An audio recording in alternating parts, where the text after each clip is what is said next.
I was delighted when Gregory James, my friend in the front row here, called me a couple of weeks ago to ask to speak at this event. For the mere fact that I think it's an absolute privilege and honor to be here and share the stage with so many wonderful and amazing people. Over the past few weeks, a couple of things have happened to me. One was I lost my grandmother, the lady together with my grandfather that basically raised me. And then also the death of Solly Tebelika. Now, most of you might not know who he is.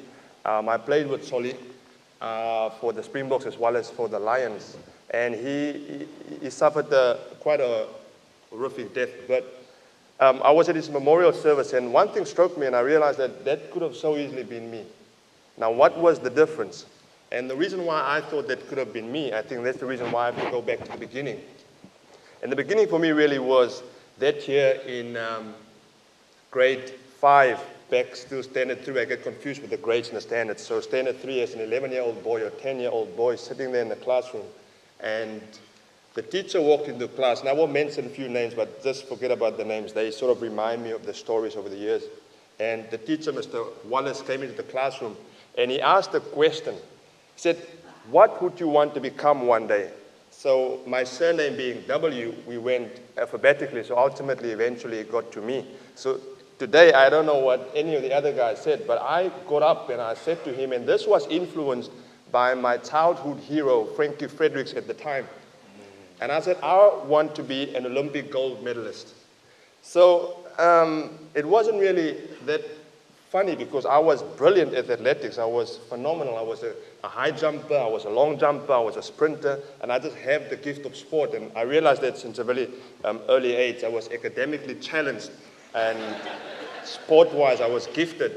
And it wasn't that funny at the time. But so the reason why I talk about that story is because that coming weekend, we had our school athletics meeting, and at the athletics meeting, there was a guy by the name of Arnold Sillier. Now, Arnold Sillier was my primary school rival. And we were the same age, best friends at the time. We did exactly the same events. I don't know why I chose my events. So that was then the event. And it so happened on that weekend, after I've just stated publicly in the classroom that I won a World Olympic gold medal, then Arnold kicked my butt. And I came second in all those events. We did the 60 meters, the 80 meters, high jump, and long jump.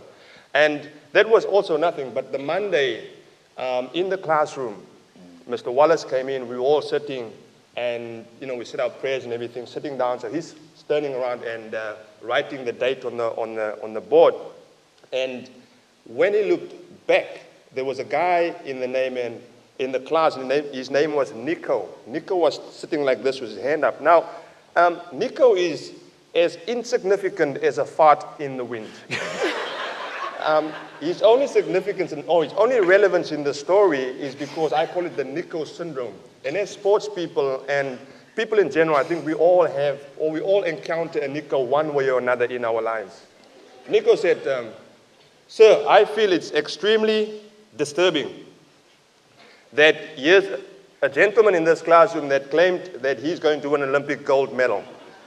And on the weekend, he just lost to Arnold Sillier, and nobody's saying a word about it." And I was sitting there, now imagine a 10-year-old boy in the classroom with this idiot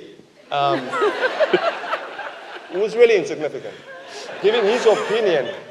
And at that time, it meant nothing, but as I got older, I look back at that moment, and it actually stands out for me. And the reason why it does is because it has the ability to crush you as an individual. It could have destroyed my life. It did not. I chose not to have my life be destroyed by that moment. But some guys are not that lucky. And I think I don't even blame Nico. And I can't blame him because, unfortunately, the situation was as such. Where we grew up, you were confined to thinking and believing that you are not supposed to amount to anything. You are not supposed to become anything. You are limited to the boundaries and the walls of the school and the boundaries of the town. Your imagination cannot go beyond what you are known to. It cannot go beyond the gangs, the drugs, and the violence that exist in your immediate environment. We have no dreams because our dreams and our hopes are being crushed by the realities of what we face in our everyday life. So therefore, I do not blame the insignificant Nico for having thought that way, but it is a reality. And ultimately, I moved on, and Nico was so out of it. And then I graduated to high school.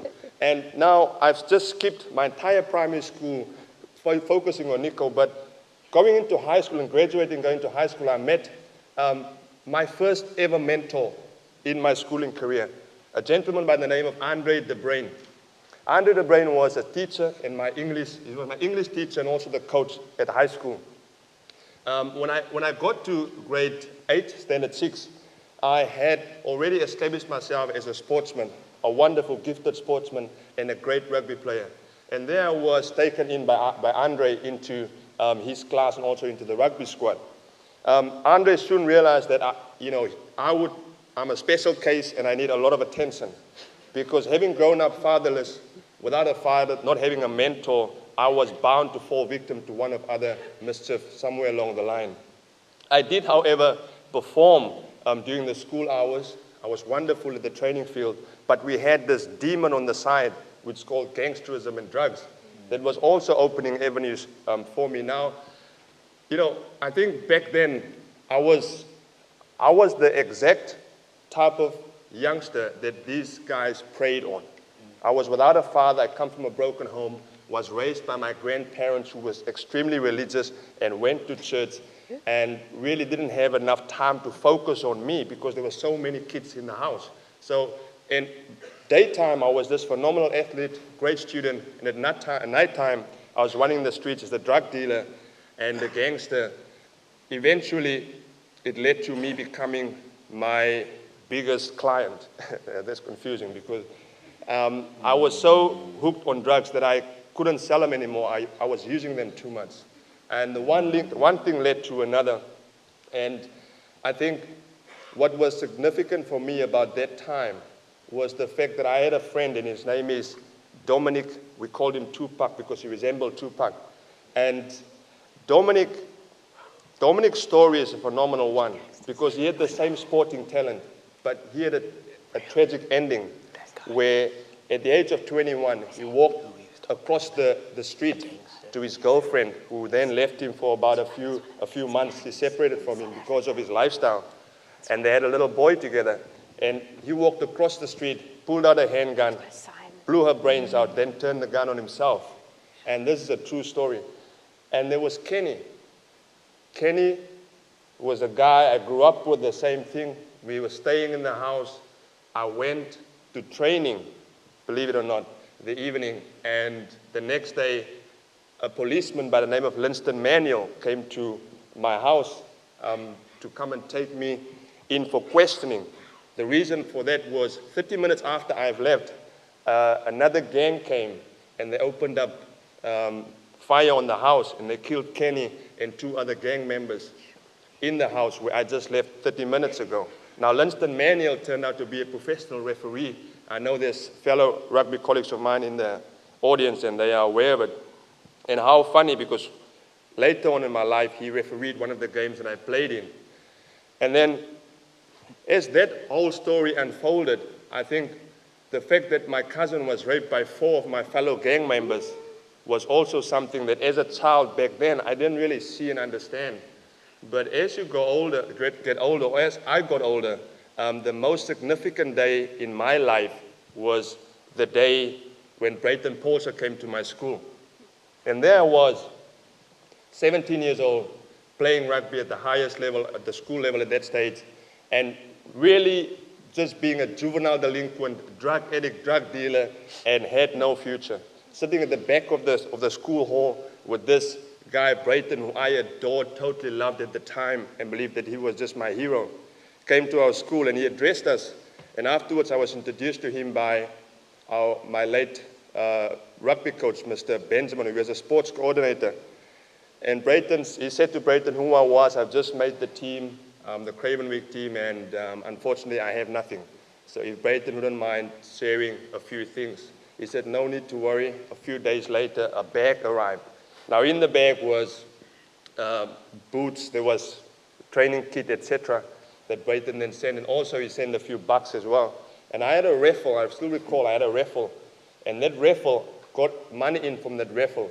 But before I went on Cravenwick that year, I decided this is the end of it all. I will stop this life of gangs and drugs and violence, and I'm going to pursue this rugby thing. So I took all that money, paid all of my drug debt, and then I went to Cravenwick.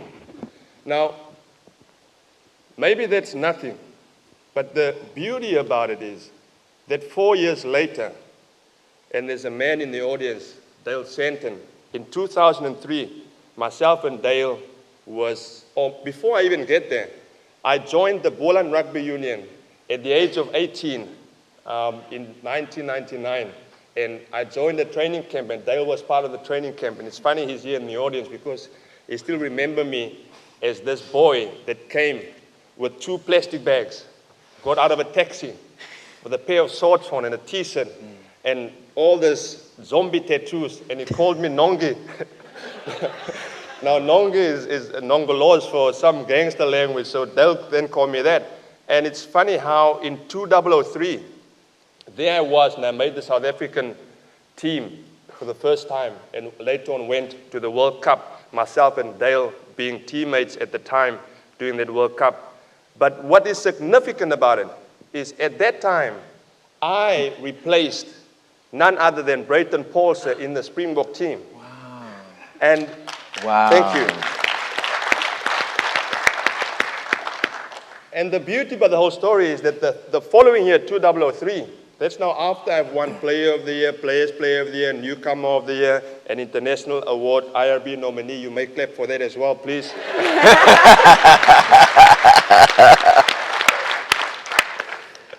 But the beautiful part of this all is when in 2004, I played and Jake White came in and he was the new coach, and we went on the Grand Slam tour, England, Ireland, Scotland, Wales, and then also Argentina at the end of the year. And the second test match was Ireland. And then we played Ireland. I played on the number 11, and Brayton Paulse played on number 14 on the other wing, left wing, right wing. Played in the game, and at the end of the game, I went into the change room. I said, Brayton, because we get 2 jerseys. One you can swap with the opposition, and the other one you keep. So I walked up to him and I said, Brayton, please, would you be so kind? Because it was his 50th test match, and on the jersey was his name written and 50 tests underneath. I said, would you be so kind to please swap your jersey with mine so that you can go and then swap mine with the others? And he was a bit shocked as to why would I want his. And I said to him, there was a day back in 1999 when you came to Caledon and you spoke at a school. There was a boy who you sent a bag for. That boy is me.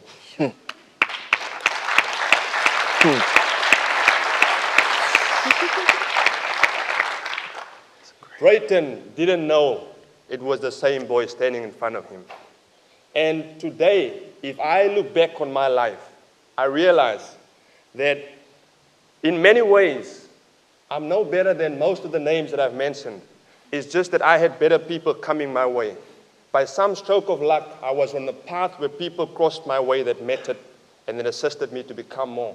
Now, I might have never won an Olympic gold medal, but in 2007, I was part of a squad that won a gold medal at the Rugby World Cup as being crowned the world champions at the World Cup in France. And Brilliant. And I think at the end, when I retired and hung up my boots, many people thought what was going to happen to Ashwin. And it's funny because I myself didn't know. But as I stand here today and I reflect and I look back on my life, I think the one thing that stands out for me most is the fact that a couple of days ago, in fact, my daughter, 8 years old, Beauty, wonderful kid, she looked at me and said, Dad, because he was reading something, and she asked me, Dad, tell me, is there life beyond death? And I'm looking at this child and I'm thinking like, what? Is there life beyond death? And I thought about it, and I said, you know what, to be quite honest, I have no idea. I don't know. You know, I really don't know. I mean, I would lie to you if I say yes or no. But today, I think, had the question be from her, Dad, is there life beyond sport? I'd have looked her in the eye and without a single doubt, I would have said, yes, my dear, indeed. There is life beyond sport. I thank you. Thank you very much. Thank you, Ashley.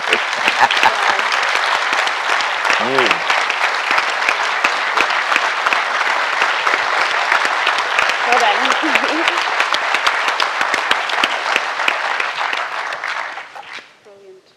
We have so many things that we can talk about, and I know that we began our conversation. I just know that Ashwin and I are kindred spirits, and we share a very similar story. And we both agree that it's not a coincidence that we would run into each other, and there's a reason why. And I know that we're going to continue to build on our conversation, but to hear your story of triumph, and like I said, circumstances never dictate someone's destiny. And we can rise above anything, but we have to have in our midst a network of people who believe in us and inject hope. Because if you have people simply injecting despair, you believe that's all there is for you. And you had those people come right at the right time and your ears were open. And I think it's because you always knew that despair was not your destiny. So thank you so much for sharing your story. Appreciate that.